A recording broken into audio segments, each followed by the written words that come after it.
Bonjour à tous et bienvenue dans cette nouvelle vidéo. Aujourd'hui, je mets les princesses Disney au placard et je m'occupe des princes Disney. Et oui, on va parler des messieurs aujourd'hui. Donc si vous voulez, n'hésitez pas à continuer la vidéo. Alors bien sûr, je rappelle le principe, c'est de mettre les princes Disney dans les 4 maisons d'Harry Potter selon leur tempérament et leur histoire. Donc nous commençons par Gryffondor qui représente les personnes courageuses, représentées par le lion. Ensuite, nous avons la maison des Poufsouffles qui représente les personnes loyales, honnêtes. Et nous continuons avec la maison des Serpentards, représentée par un serpent, qui symbolise toutes les personnes qui sont rusées, qui sont stratèges, qui arrivent à leur fin et qui ont de l'ambition.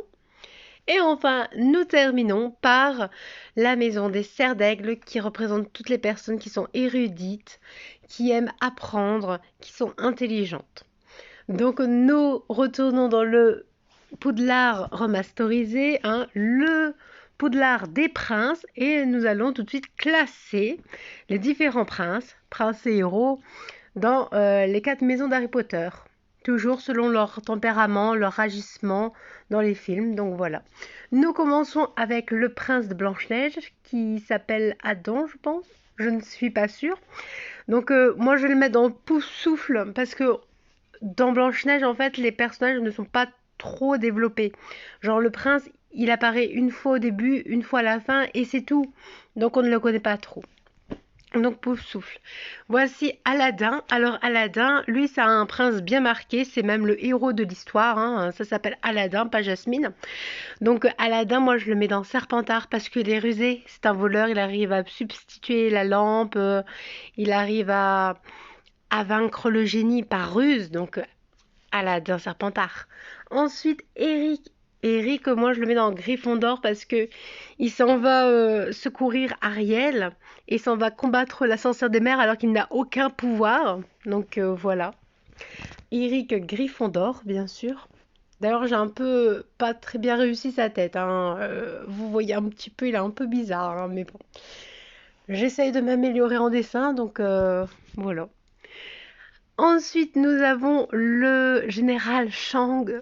Alors lui, Shang, je pense qu'on peut le mettre dans Gryffondor. Il n'est pas tant rusé que ça. Je veux dire, Mulan, elle est beaucoup plus rusée. Poufsouffle, non.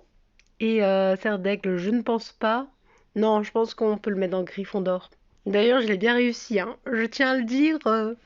Je dis quand ça va pas, mais je dis quand ça va aussi, hein. Alors, Adam dans La Belle et la Bête, moi je pense qu'on peut le mettre dans Gryffondor. Gryffondor, j'hésite entre Gryffondor et Serpentard. Gryffondor parce qu'il combat enfin les loups. Bon, on va le mettre dans Serpentard parce qu'il est tout le temps ambitieux et tout. Même c'est pour ça qu'il est devenu une bête. Donc moi je le mets dans Serpentard, même s'il change. Alors le prince de Cendrillon, on va le mettre dans Poufsouffle. Parce que je ne peux pas le mettre dans une maison précise parce que pareil, il n'a pas un caractère très très développé. Dans le 1, moi je me base sur le 1. Donc comme il fait des apparitions, c'est difficile de le mettre vraiment dans une maison type. Donc je le mets dans le pouf souffle, écoutez. John Smith, hein, je le mets dans Gryffondor. Bah il est courageux, mais bon, pas tant que ça, rusé, bof. Serre d'aigle, bof.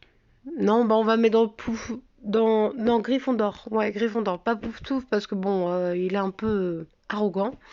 Donc voilà. Alors ensuite, Navin, on le met dans Serpentard parce qu'il arrive à tromper Tiana pour qu'elle l'embrasse et tout. Et il est ambitieux, je trouve. Et j'ai l'impression qu'il a tout le temps ce qu'il veut. Donc écoutez, moi je le mets dans Serpentard. Je ne vois pas le mettre dans d'autres maisons, donc voilà. On va dire Serpentard, Navine. D'ailleurs, si vous êtes d'accord, dites-le moi en commentaire. Et si vous n'êtes pas d'accord, dites-le moi aussi en commentaire. Ah, le prince de la Belle au Bois dormant. Alors, Philippe. On va le mettre dans Gryffondor. Parce que les courageux, il s'en va destroyer Maléfique, là. Même s'il a de l'aide, il est courageux quand même. Donc moi je le mets dans Gryffondor. Voilà. En plus, il est en rouge. Si c'est pas le signe, ça. Alors, le prochain prince, on attend, on attend. D'ailleurs, vous voyez, tous les princes, c'est des princes que j'ai dessinés moi-même, donc soyez indulgents. Ah, Flint Rider. Alors, je tiens à le dire que j'ai mal fait, hein. Regardez, on dirait qu'il est sorti, qu'il a fait trop de liposuction, donc voilà, je tiens à le dire. Alors, Flint, je le mets dans Serpentard parce qu'il arrive à voler la couronne à ses deux confrères là, et il est stratège. Puis il est embobineur, hein. Voilà. Donc je le mets dans Serpentard, c'est sûr. C'est sur lui, c'est acté. Serpentard, je ne vois pas le mettre d'autre. Donc vous voyez en bas toutes mes coordonnées, hein. Vous avez l'Instagram pour me rejoindre d'ailleurs. Alors n'hésitez pas. Et enfin, mon Christophe, on le met dans Poufsouffle parce qu'il est adorable, il est trop gentil, il est trop honnête, il est loyal et tout. Ouais, je pense qu'on peut le mettre dans Poufsouffle. Dites-moi ce que vous en pensez. Moi, je pense que Christophe, il est adorable. Franchement, c'est mon chouchou. Donc voilà. Alors après, lui et Shang, j'aime bien Shang aussi. Donc voilà. J'espère que ça vous a plu, hein. N'hésitez pas à me dire en commentaire si vous êtes d'accord ou non. Et aussi à me suivre sur Instagram pour voir ces magnifiques dessins. Moi, je vous retrouve dans une prochaine vidéo. Et je vous dis bonne journée et à plus!